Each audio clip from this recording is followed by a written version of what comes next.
Preview final UEFA Champions League, duel tidak diharapkan antara PSG dan Inter Milan. Cerita siapakah yang akan berakhir indah? Sungguh besar UEFA Champions League dengan seluruh magis dan pemain bintangnya. Telah berjalan dengan format barunya, UCL masih memberikan sentuhan-sentuhan tidak terduga. Musim ini laga penentuan Raja Eropa tidak akan diisi oleh tim-tim yang dari awal musim sudah dijagokan. Kita tidak akan melihat Liverpool yang perkasa di Liga Inggris, Manchester City dan Bayern Munchen yang bermain dominan, Real Madrid yang katanya punya mental dan DNA Raja Eropa, atau Barcelona dengan skill individu pemain-pemainnya dan permainan luar biasa di bawah Hansi Flick. Musim ini kita akan menyaksikan PSG yang bahkan belum pernah mengangkat trofi UCL dengan komposisi tim yang seimbang di semua lini menghadapi Inter Milan yang bermain pragmatis, mengandalkan bola atas dan kekompakan strikernya. Sebenarnya bagi mayoritas pecinta sepak bola, PSG dan Inter ini bukan pertandingan yang kita bayangkan untuk laga final kompetisi sebesar UEFA Champions League. Tapi inilah yang terjadi. Merekalah tim terbaik di Eropa saat ini. Tinggal menentukan siapakah rajanya. Sejarah mencatat bahwa PSG belum pernah menjuarai kompetisi ini. Pencapaian terbaiknya pun runner up pada tahun 2020. Inter sedikit lebih baik. Mereka pernah juara pada tahun 2010 dan pernah menjadi runner up tahun 2023. Melihat perjalanan mereka dari awal turnamen hingga mencapai babak final, jalan mereka seperti cerita yang memiliki dramanya masing-masing. Cerita siapakah yang akan berakhir indah? Sebelum videonya dimulai, kalian bisa tekan tombol like dan subscribe channel ini. Kalian bisa juga nyawer Mimin melalui link Saweria yang udah ada di kolom deskripsi ya.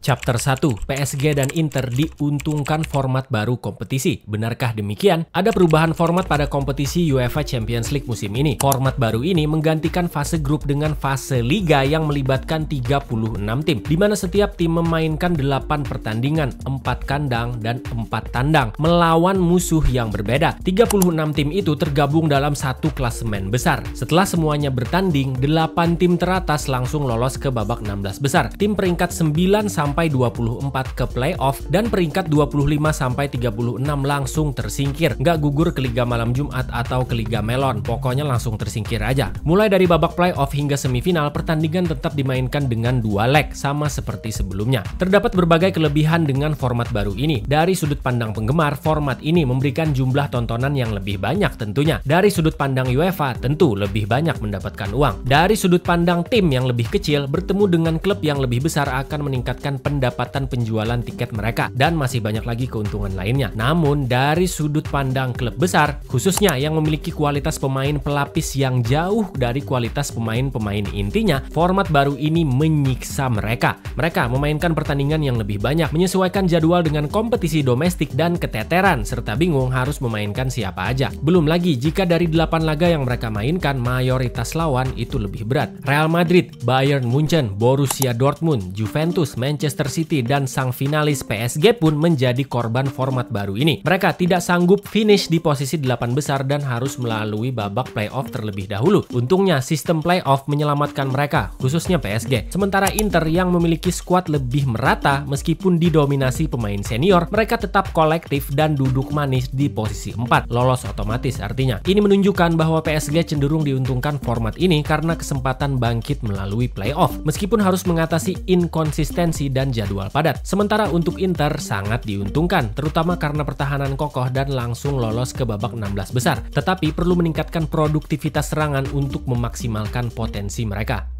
Chapter 2, fase liga. PSG kewalahan, Inter tetap santai. Pertama, mari kita ke Paris, kota cinta yang musim ini jadi kota buat PSG. Bayangkan, PSG di awal musim ini seperti roller coaster. Mereka cuma finish di posisi 15 di fase liga dengan 13 poin dari 8 laga. Mereka bahkan kalah 5 kali. Kekalahan terburuk mereka yaitu di tangan Arsenal dengan skor 2-0. Namun masih berhasil menang besar di 2 laga terakhir dari Manchester City 4-2 dan RB Salzburg dengan skor 3-0. Ini menunjukkan Luis Enrique masih bertaji tentunya. PSG seperti petinju yang kena pukul di ronde awal tapi bangkit dengan uppercut di ronde-ronde akhir. Berbeda dengan PSG, Inter Milan justru melalui fase liga dengan mulus bahkan hampir sempurna. Hanya kebobolan 1 gol dari Bayer Leverkusen dan skor kacamata dengan Manchester City. 6 laga sisanya berhasil dimenangkan bahkan tanpa kebobolan. Maha benar tembok Italia dengan seluruh kekompakan bertahannya. Namun perlu diakui bahwa Inter cenderung lebih beruntung jika dibandingkan dengan PSG. Mayoritas lawan Inter di fase Liga adalah klub kecil di luar liga-liga besar Eropa, seperti Red Star, Young Boys, AS Monaco, dan Sparta Prague. Mereka pun finish di posisi 4, langsung lolos 16 besar. Chapter 3, babak playoff, kebangkitan PSG atau kebetulan saja? Kembali ke Paris, mereka pun kebagian menghadapi klub sesama Ligue 1 yaitu Stade Brestoisa atau yang kita kenal sebagai Brest. Mereka tampil sangat baik musim lalu hingga berhasil mengamankan spot di fase Liga UCL musim ini. Namun di kompetisi Ligue 1 musim ini, Brest sedang bertengger di posisi 9. Tentu saja mereka hanyalah mangsa empuk bagi PSG. Tak tanggung-tanggung, PSG bertandang menaklukkan Brest dengan 3 gol tanpa balas pada leg pertama. Leg kedua justru lebih sadis. PSG benar-benar menghabisi Brest 7 gol tanpa balas di kandang sendiri. Transfer teranyar mereka musim ini, Visca Kvaratskhelia yang didatangkan dari Napoli pada bulan Januari 2025, memulai debut UCL-nya bersama PSG pada laga ini. Ia berhasil mencetak 1 gol. Pemain penting yang menjadi salah satu benang merah serangan PSG setelah ini. Chapter 4, babak 16 besar, PSG sengit lawan Liverpool, Inter menggilas Feyenoord. Drawing 16 besar, reaksi fans yang paling natural ketika melihat PSG akan menghadapi Liverpool adalah kasihan. PSG cenderung tidak diunggulkan. Liverpool yang tampil perkasa dan menjadi pemuncak klasemen pada fase Liga tentu difavoritkan, bahkan menjadi kandidat kuat juara katanya waktu itu. PSG kalah di leg pertama setelah kebobolan 1 gol oleh Harvey Elliott di menit 87. Bertandang ke Anfield, selanjutnya tugas PSG semakin berat, namun tanpa diduga justru mereka yang menyamakan agregat melalui gol Ousmane Dembele di menit 12 hingga babak kedua selesai. Alhasil agregat pun 1-1, bahkan harus dilanjutkan hingga babak adu penalti. Entah justru karena ketidakberuntungan atau terbawa oleh tekanan untuk lolos, hanya Salah yang berhasil mengeksekusi penalti dengan baik, sisanya berakhir gagal, apalagi Darwin Núñez.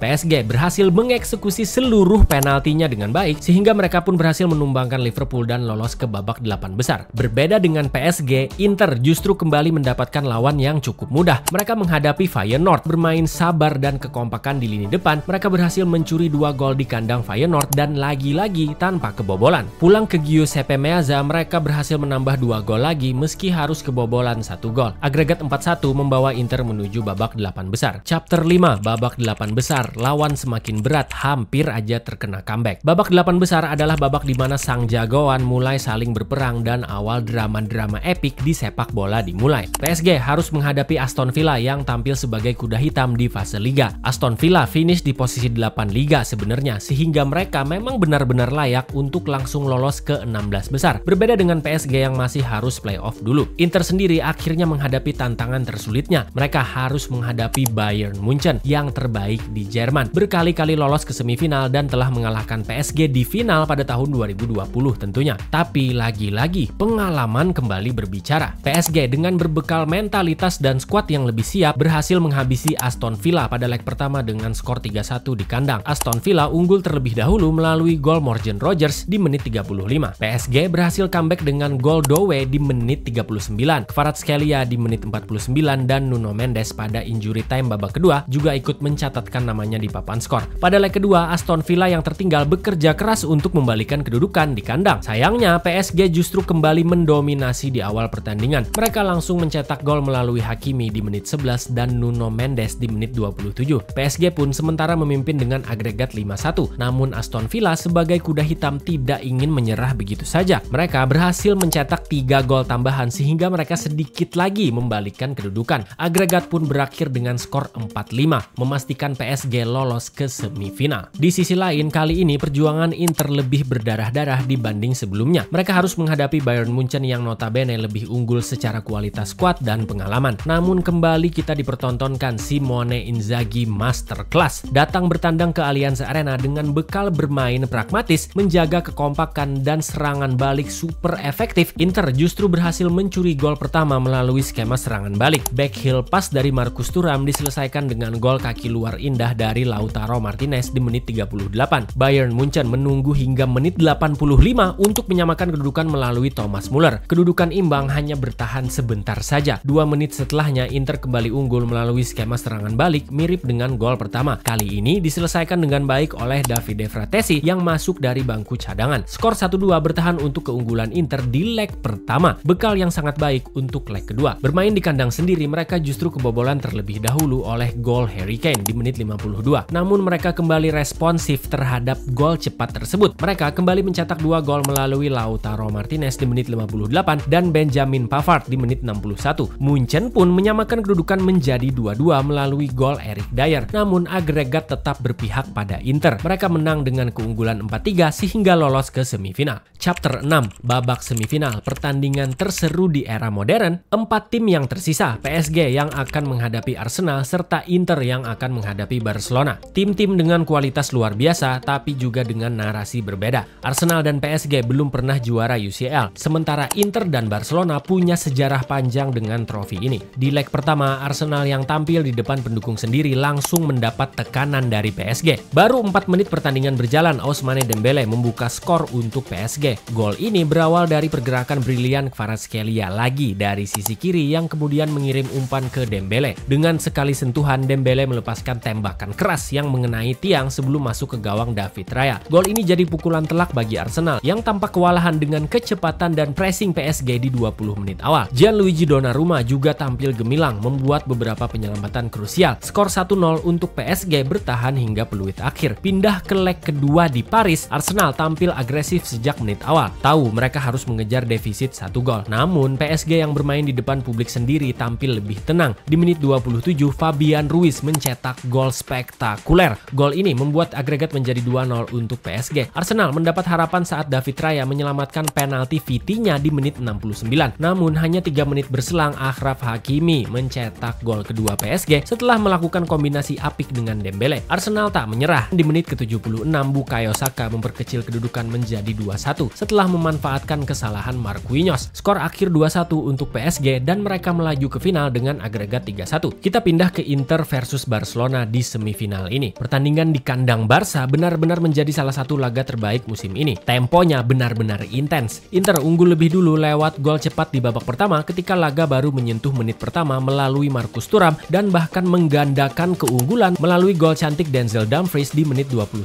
Kemudian Barcelona membalas melalui wonderkid mereka Lamine Yamal di menit 24. Mereka juga menyamakan kedudukan melalui Ferran Torres di menit 38. Jadinya 2-2 kan. Di babak kedua, Dumfries berhasil mencetak brace-nya di menit 63. Namun keunggulan Inter tak bertahan lama. Sepakan cantik Rafinha dari luar kotak penalti menyamakan kedudukan meskipun UEFA menganggapnya sebagai own goal dari Jan Sommer. Inter nyaris mencuri kemenangan tapi gol penutup dari Barcelona memastikan skor imbang 3-3. Pertandingan leg kedua tentu lebih menegangkan dan lebih seru. Giuseppe Meazza menjadi saksi bisunya. Lautaro Martinez membuka keunggulan untuk Inter di menit 21 berkat kombinasi emasnya dengan Marcus Thuram. Pada menit 41, Inter mendapat hadiah penalti yang berbau kontroversi setelah Pau Kubarsi melakukan tackle kepada Lautaro Martinez. Hakan Calhanoglu yang memiliki kemampuan eksekusi bola mati di atas rata-rata di seantero Eropa mengeksekusinya dengan baik. Inter unggul 2-0 di babak pertama, namun sama seperti leg pertama, tidak semudah itu Inter akan mempertahankan keunggulannya. Barcelona berhasil memperkecil ketertinggalan dengan gol Eric Garcia di menit 54. Gol heading cantik dari Dani Olmo di menit 60 bahkan berhasil comeback setelah sontekan cantik dari Rafinha di menit 87. Seketika supporter Inter terdiam menyaksikan tim yang mereka dukung akan segera tersingkir. Namun secercah harapan muncul setelah bek tengah senior mereka yang berusia 37 tahun, Francesco Acerbi, berhasil menyamakan kedudukan dan membuat Giuseppe Meazza bergemuruh kencang di menit 90+3. Skor 3-3, agregat 6-6. Artinya harus dilanjutkan ke babak extra time. Pada menit 99,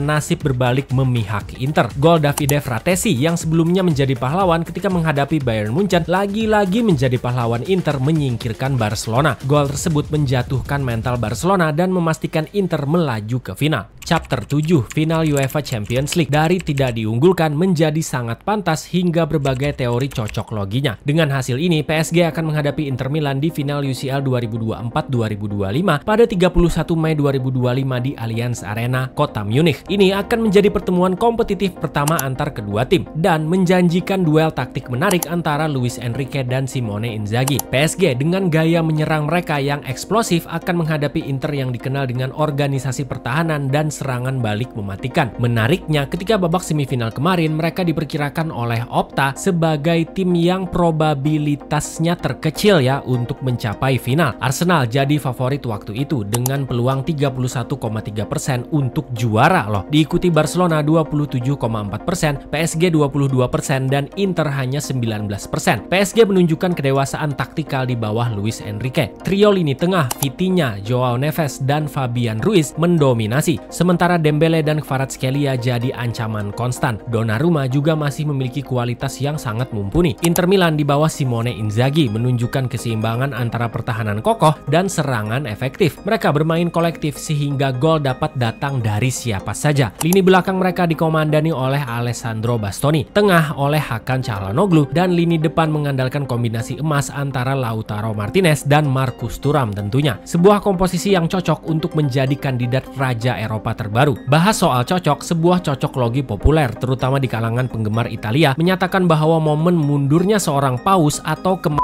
Paus sering diikuti oleh kekalahan tim Italia di final UCL. Paus Yohanes Paulus II meninggal pada April 2005 dan AC Milan kalah dari Liverpool di final UCL 2005, 3-3 adu penalti. Paus Benedictus XVI mengundurkan diri pada Februari 2013 dan tidak ada tim Italia yang mencapai final UCL 2013. Ya, karena finalnya waktu itu Munchen versus Dortmund. Paus Franciscus yang meninggal baru-baru ini pada tanggal 21 April 2025 dikaitkan dengan final UCL 2025 antara PSG versus Inter Milan. Teori cocokologi lainnya pun muncul. Rumor ini berasal dari pengamatan bahwa 4 final UCL sebelumnya yang diadakan di kota Munich, 3 di Olympia Stadion dan 1 di Allianz Arena, dimenangkan oleh tim yang menjadi juara UCL untuk pertama kalinya dalam sejarah mereka. Hal ini memicu spekulasi di media sosial, terutama di platform seperti X, bahwa final UCL 2024-25 di Allianz Arena, PSG cenderung lebih diunggulkan karena Inter sudah pernah menjuarai UCL 1964,